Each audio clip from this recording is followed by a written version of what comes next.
without further ado, would love to dive in, showcase some of the features and things that we've been working on, and then open up the floor for discussion in terms of answering any questions that you might have surrounding Clearscope, surrounding the future of search engine optimization, including what's going on with search generative experience, AI, GPT, any of those things that you want answered, we're here to answer.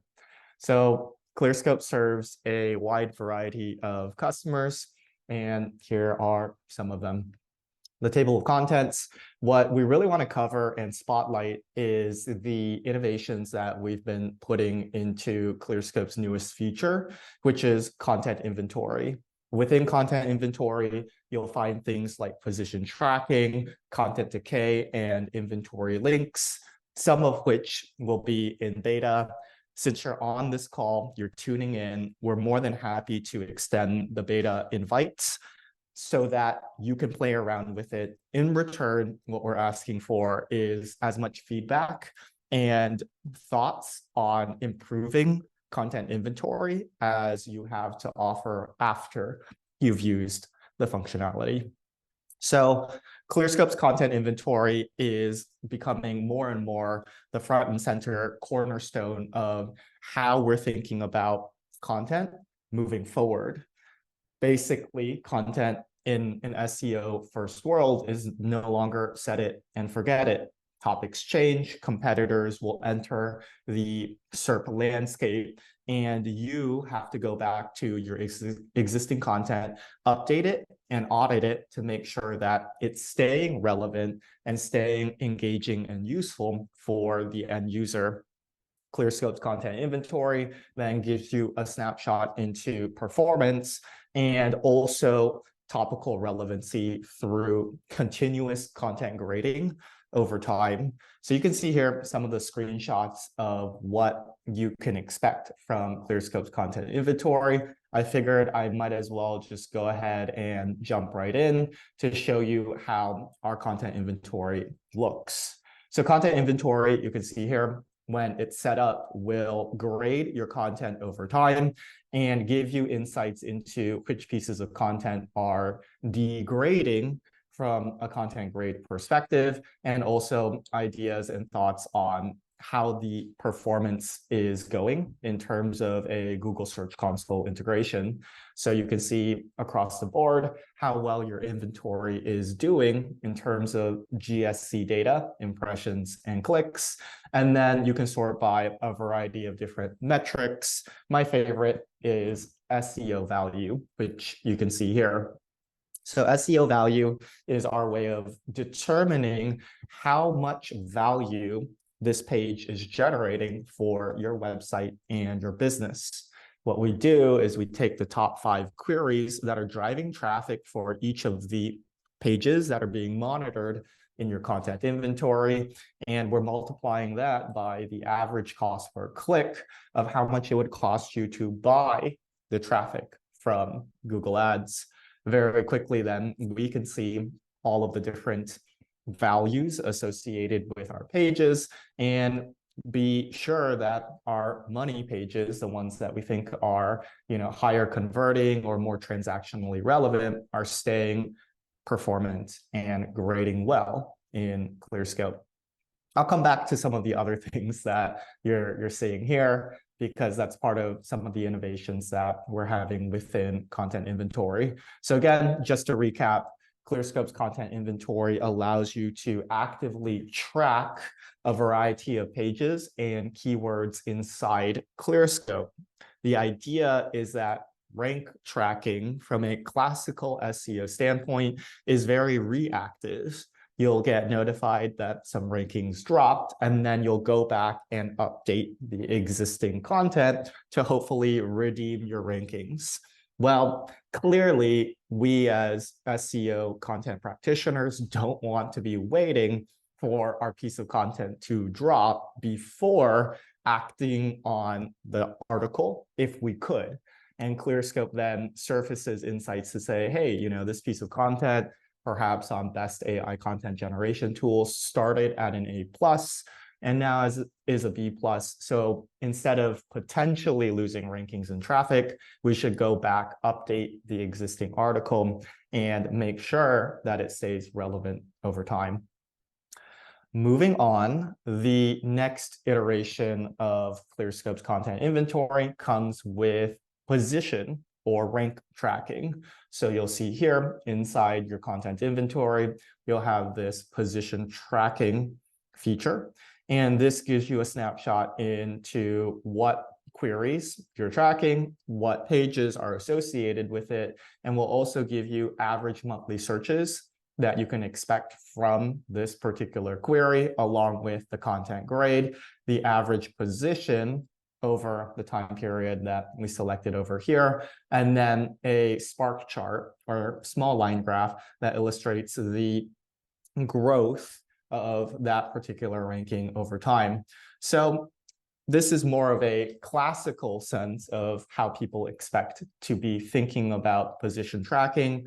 We do rely on Google Search Console data to arrive at these particular numbers, which is why you'll see that there aren't exactly whole numbers, and they're more of a semblance of, sometimes you might be position on average 1.2 to 2.2. It's not really as round as a rank 1 or rank 2.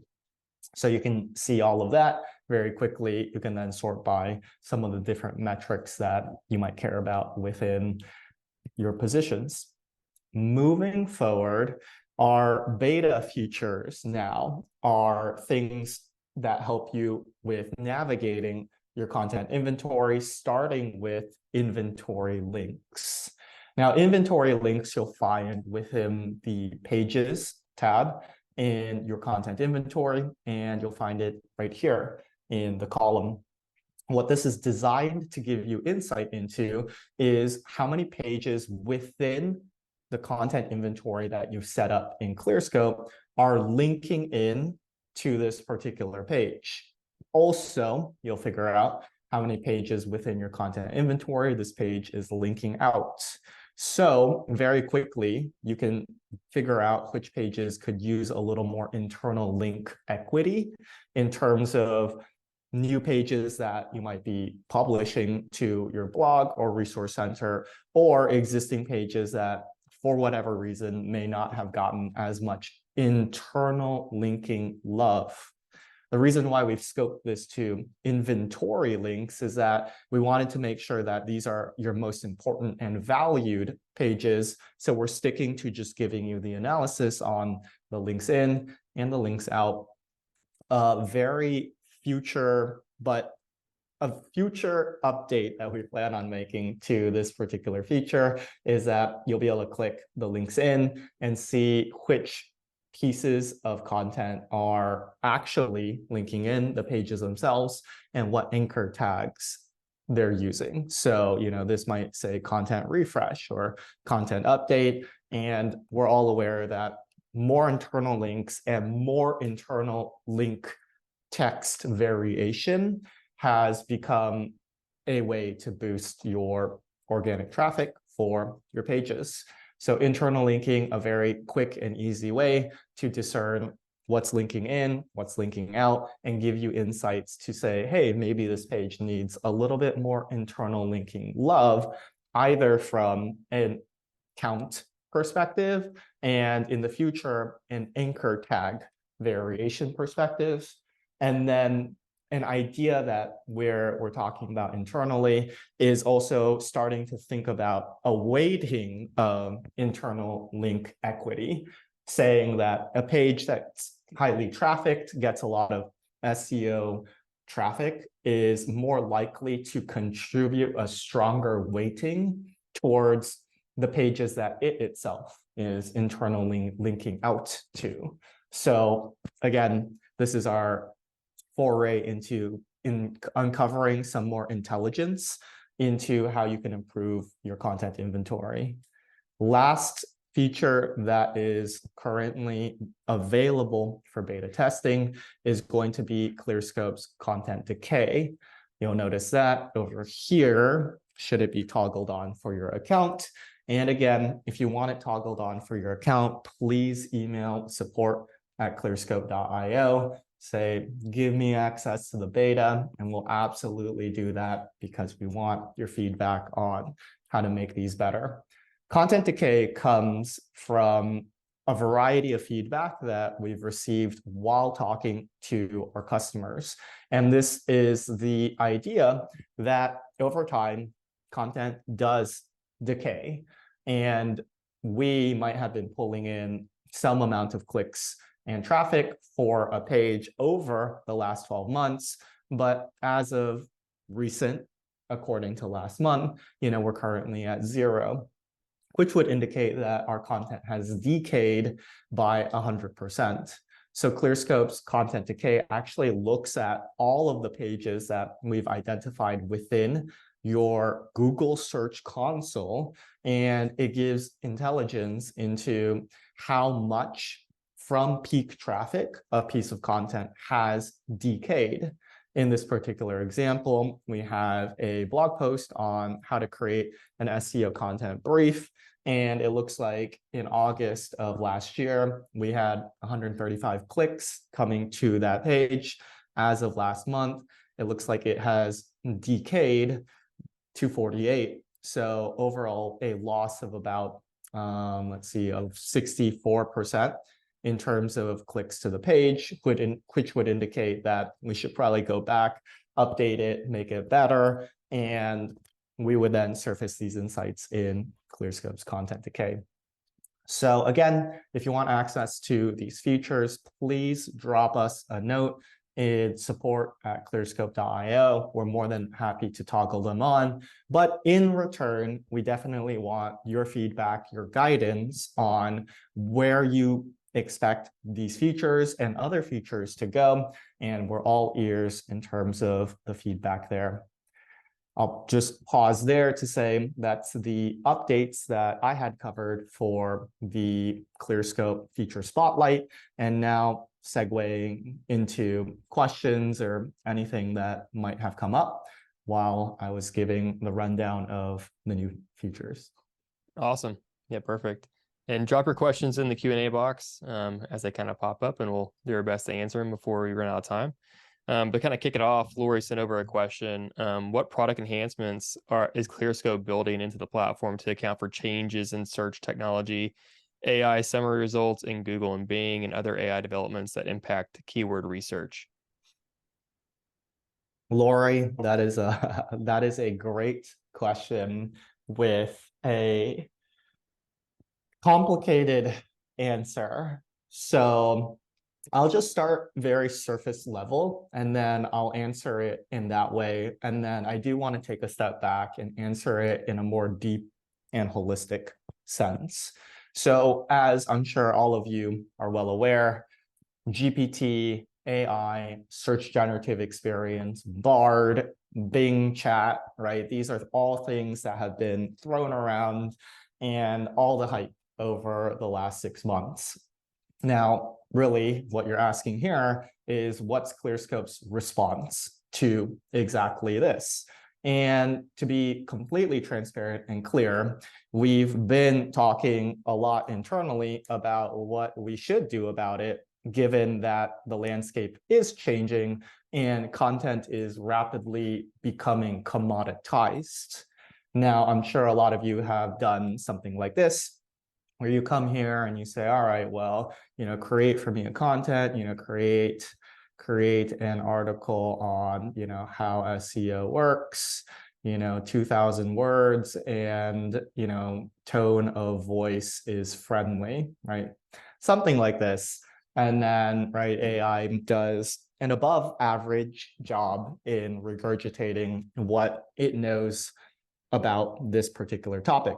Now, as we've gotten to this point in the AI hype cycle, we all should know that there's a variety of different inconsistencies associated with what's going on with AI. Most importantly, it can hallucinate, make up inaccurate facts, and also that sometimes it's just plagiarizing and duplicating existing content.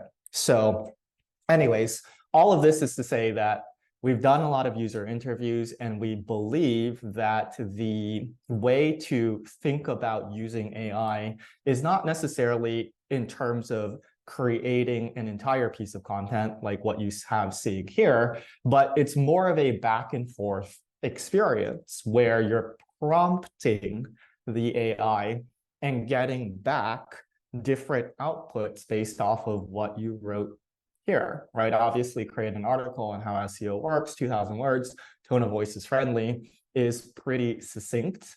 And the way that I like to think about AI content is commodity prompts in equals commodity output out. So what we're thinking about then is not necessarily a direct integration to any of the language models, recognizing that GPT is currently the most popular, but people are having wrapped internal versions of GPT within their organizations that, comply with security and other privacy considerations that the organization might care about. And there's a whole new swath of language models entering the ecosystem that people are building. So with Clearscope, our take is to think about it in terms of helping you create an AI prompt that leverages unique insights from Clearscope to then get unique insights out of the language models. You can imagine then something like create an article outline that includes, these as terms, right? And we can then sort these by heading presence and say, okay, some of these are some of the more important terms that we might care about. So let me just kind of clean this up a bit, typical, like this. And then we'll do this, here we go, like this. And then that kind of more or less covers all of these like this. All right, so you can imagine, right, we can give you an easy way to construct an AI prompt that takes into consideration the different terms that we're using here, right? And make sure the article outline would answer the following questions. And then you can imagine that would include the question section that you have over here like this. And, make sure the citations include, these as resources like this, and, kind of copying and pasting this like this. So you can imagine, right, this as a way to prompt the AI would be a lot better in terms of the input that you're putting into the language model. And the article outline that you get back is, again, much more likely to be comprehensive and address the different aspects of what you would likely want to cover within your piece of content. What this allows us to do is to give you a very lightweight way, again, to generate a prompt that looks like this. You could also go through during that particular step, edit it to add or remove things that you think make sense or don't make sense, and then get an article outline out of any language model or artificial intelligence tool that you're thinking about. In the farther future, then some of the ideas that we have is making this more of a liquid format. So you can imagine it looks something more like create an article outline, and then you could be like, heading terms, and then, use like questions like this, and you could like liquid format in the different insights that Clearscope is able to offer you in terms of the reports and natural language processing and machine learning that we do on the search results. So this is our take on how we want to think about including AI in Clearscope. And the idea is that we believe the best content and highest quality content will still be human directed. But what that does mean in an AI first world is not, what we saw happen right over here, but again, more of a back and forth of prompting the AI, refining the output, putting back another input.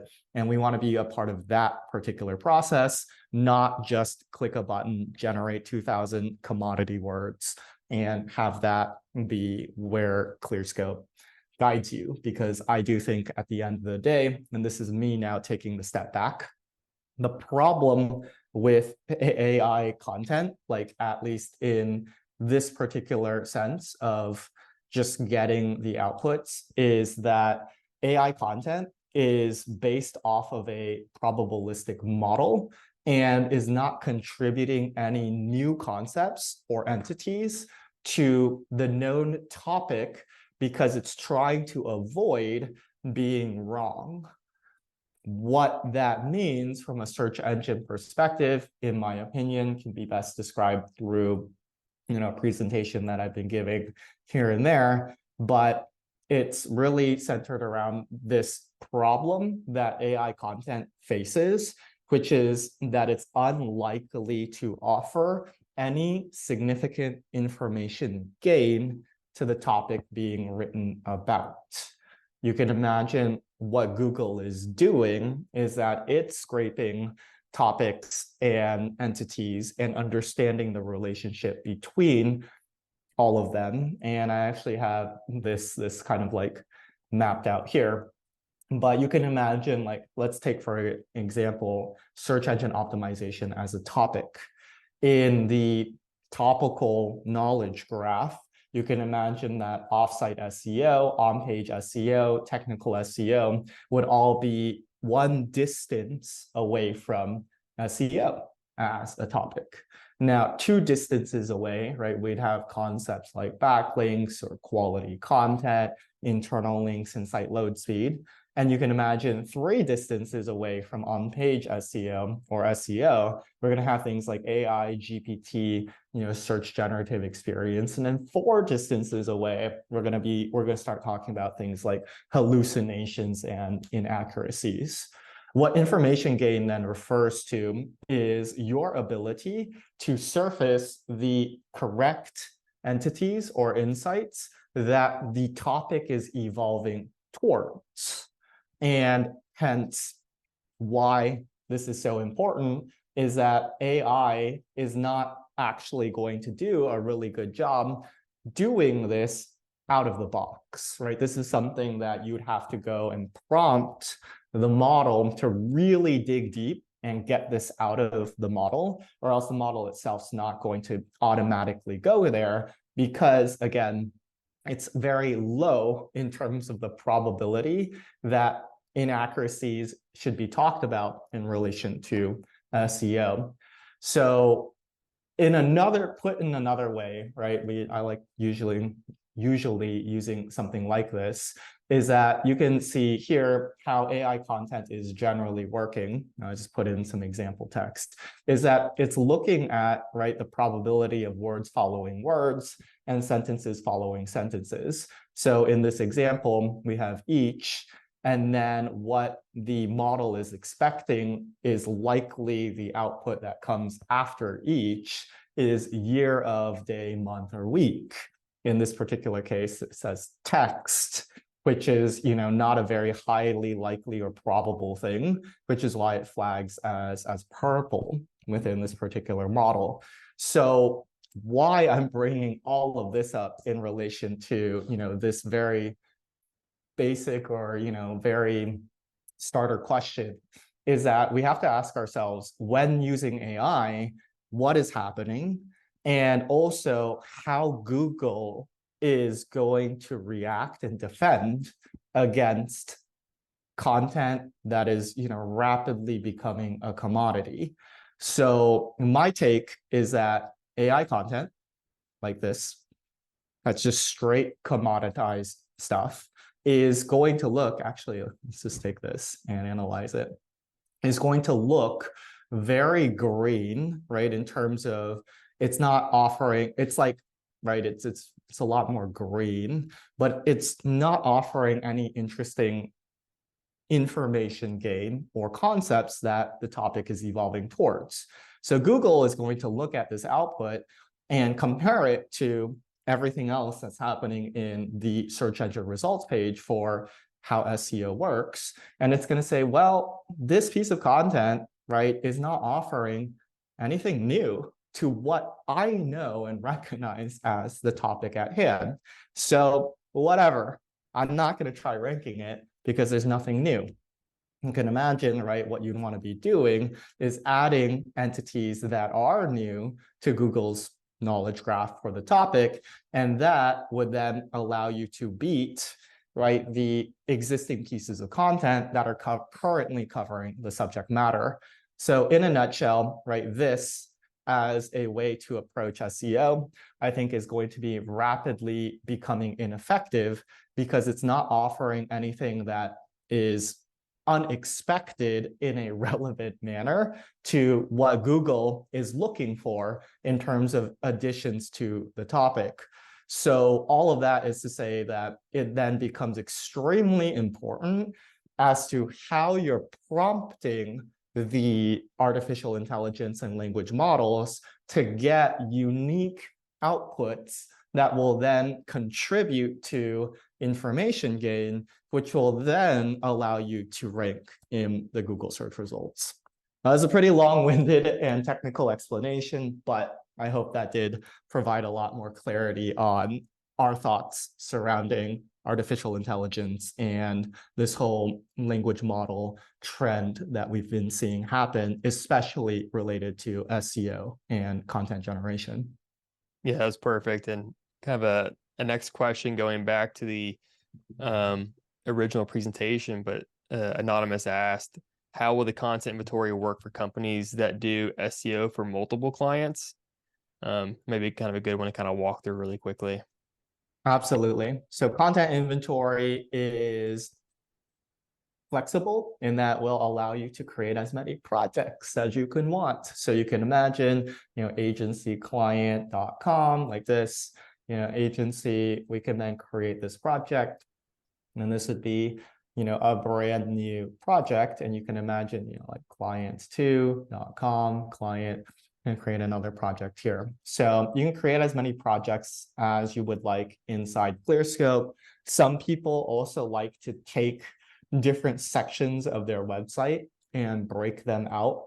What we've done instead is we've just set up a very robust tagging system that says, okay, give us anything that's in the blog, give us, anything that is written by, specific writers that we work with internally in terms of what we see working and ranking. So lots of different ways to slice and dice different projects based off of clients, different websites, different partitions within your website. And then the way to actually add the pages while we're here is pretty straightforward. You just kind of come here, you put in a page, clearscope.io/blog/ how to do SEO. And then you put in the comma separated values. We allow you to track up to 3 queries. So how SEO works, and you can add the pages. We'll also give you the ability to get recommended queries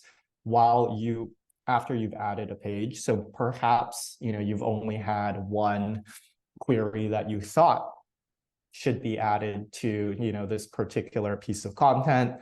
We have the integration with Google Search Console, and we'll then pull the top clicked and impressioned queries that are also showing up for the page, like how to create backlinks step by step. And you can imagine these act as recommendations or ideas that you can add to then be monitored inside Clearscope's content inventory.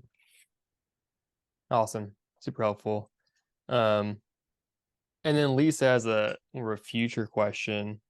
Do we have any plans for an internal keyword cannibalization tool? We do, yes. It's still being fleshed out and hashed out. So since you're here, I'll just ask you, like, how do you think about keyword cannibalization, and how do you like suss out that it's happening within your website. If you could drop a note in chat or anything like that, that would be helpful. I'll just show you the way that we're thinking about it. And then, since everybody is here, you can let me know if this is like the way that you like thinking about it or not. So you can see here what we would do to infer that a piece of content is being cannibalized is that we would go and visit your Google Search Console data. I'll just go ahead and like pull out, something like this, content optimization tools as a query. And then we can look at the top pages that are capturing impressions for this particular query. And you can see here, yeah, I mean, there's a lot of params that we have, but we have best content optimization tools capturing about 2,700 impressions. And then we have, SEO content optimization as a separate piece of content that's capturing 38. So in this particular sense, you could imagine we are looking at a keyword cannibalization of, this is very, very minor, but about 1.5%, right, of the impressions are flowing to this page where we probably just want it to flow to that page. In that particular, way to slice it, that's probably not, enough for us to say, yeah, we have content optimization problems. So I think what we'd be looking for is, let's take a look at this, some sort of overlap where there's two pages where perhaps the threshold is 10 to 20% in terms of overlap. Yeah, so this has none. But that's how I would programmatically approach surfacing keyword cannibalization insights. Again, would love to know what y'all think in terms of if that's the way that you would surface ideas on whether your content is cannibalizing one another. Awesome. Yeah, if you want to send in, Lisa, kind of how you're approaching it right now, I'm happy to kind of walk through that and compare. We have a couple more questions. Another one from Lori. Will you build frameworks to help content teams develop targeted prompts and queries? Kind of hinted on that earlier.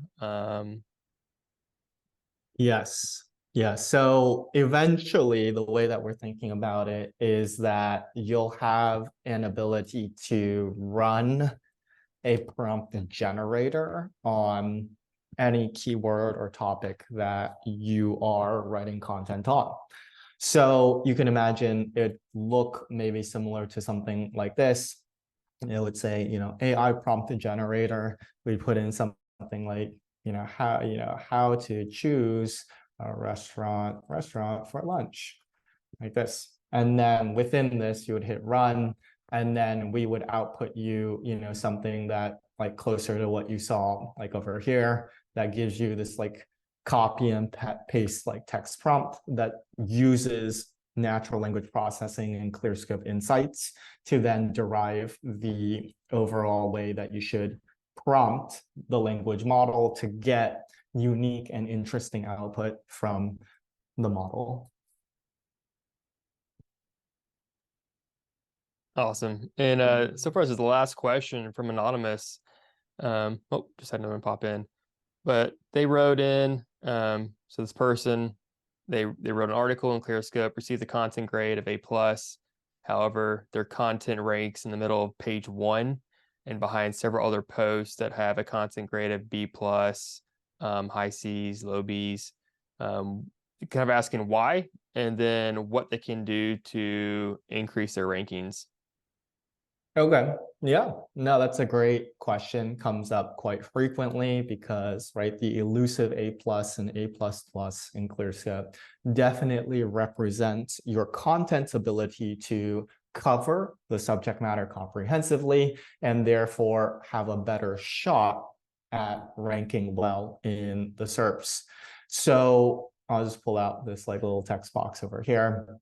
In essence, right, there's a lot of factors that go into SEO. I'll just call out the like 3 primary buckets, right? You have technical SEO, you have offsite factors, and you have on-site factors. I guess you could lump technical SEO within offsite factors, but I do think it should deserve its own bucket. So this is essentially the like short answer to say that, right, on-site factors, this is where Clearscope content grade, has its pull, but there's still going to be things, of course, like backlinks. You can also throw in citations over here, or perhaps some technical SEO considerations like page load speed, or, like internal linking. You might, some people might throw that into an on-site factor, that kind of stuff. So chances are, right, you're probably losing to a competitor on these top two queries. And I can kind of show that with this Umbraco upgrades thing. So if you're not familiar, I think Umbraco is a content management system, or I don't know, it's something. Yeah, it's a content management system.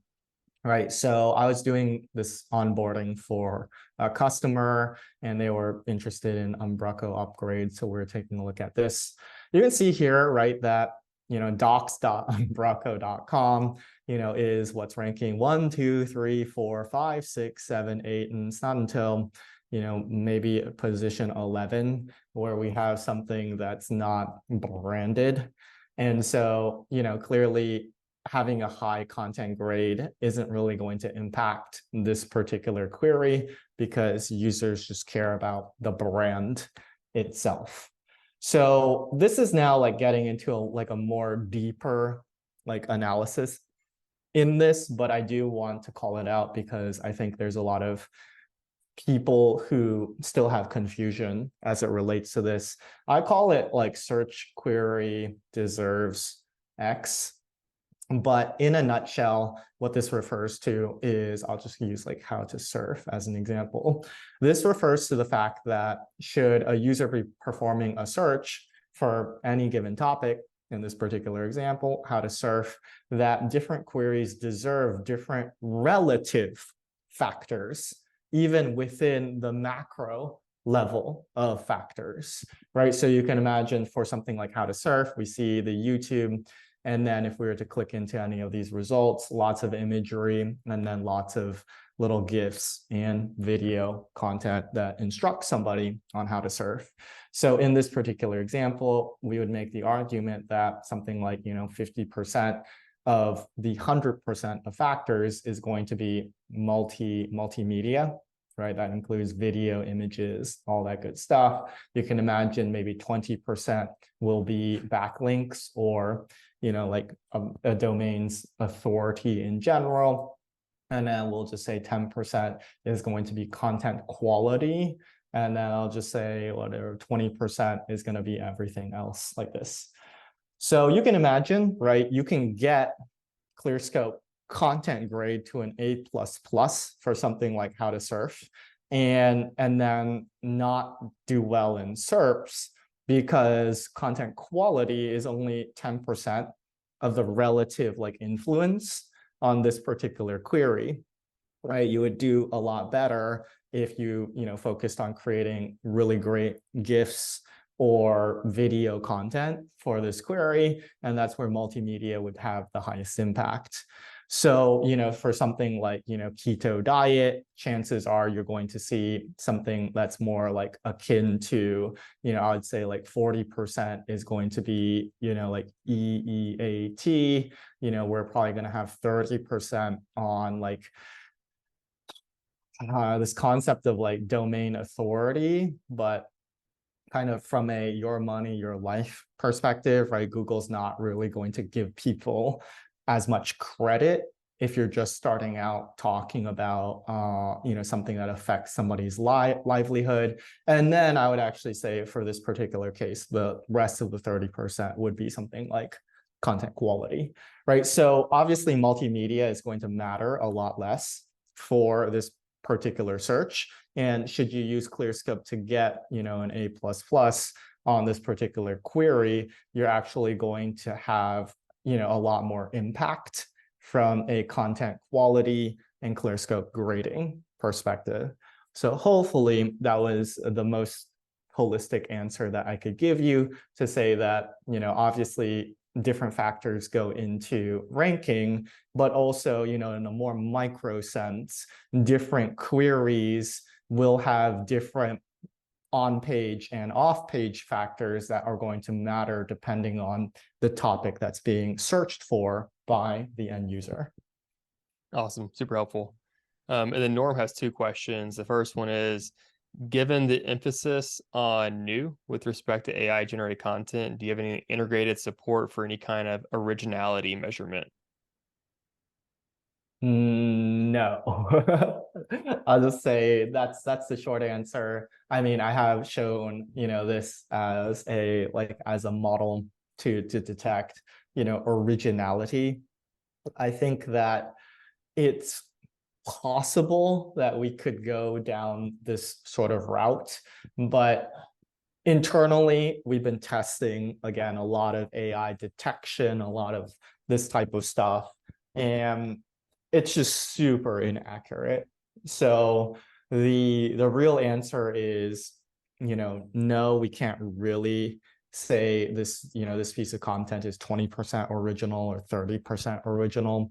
What I do think we can do is give you a better insight into, what is needed to cover the topic in terms of where it's heading. And I think to reframe the question, right, you might be saying, okay, maybe I'm going to be penalized by Google if my content is not looking original. I would reframe it to say, I think that you will be penalized by Google if your content is not adding any relevant entities to the known knowledge graph. I don't think it matters as much if it's original or not, because from a technical standpoint, it's very difficult to determine what is original and not. However, from a technical standpoint, it is very easy to discern whether or not, a piece of content is touching upon the fringes of the knowledge graph where the topic might be evolving. And that's where I think you should focus your efforts when thinking about AI content. Nice. And then Norm's second question, this might be the last question so far, but is there any backlink citation monitoring integration for Clearscope or in the near future? Yeah, the short answer of that is maybe in the future. I did just get a glimpse of something that the product team showed me that relates to, we'll just call it like JSON, Google search console, like responses. So there is, no, I don't know if I can like find it off the top, but there is a way for us to actually ask Google Search Console for the sampling of like external links that are pointing to your site. And we are currently exploring how we could, pull that data in and whether it's even valuable, because I know, Google Search Console, at least in relation to external links, is definitely not a feature that a lot of people look towards to surface external links. It's probably by design. Google probably doesn't want to like really encourage too much of this idea of, gaming or like getting, links in a gray or black hat manner. So that's probably why they stay away from, giving a lot of data in relation to that. But that's to say, we are looking at it from a Google Search Console perspective, and that would be the only real data source that I think we would want to trust for external links, simply because it comes from Google itself. Now, before we wrap this up, don't forget to share, like, and subscribe so you don't miss out on more great content from the industry's best SEOs, content marketers, and content strategists. The Clearscope webinar series happens every week and helps SEO content creators of all skill levels advance their knowledge. Hope to see you tune in next time.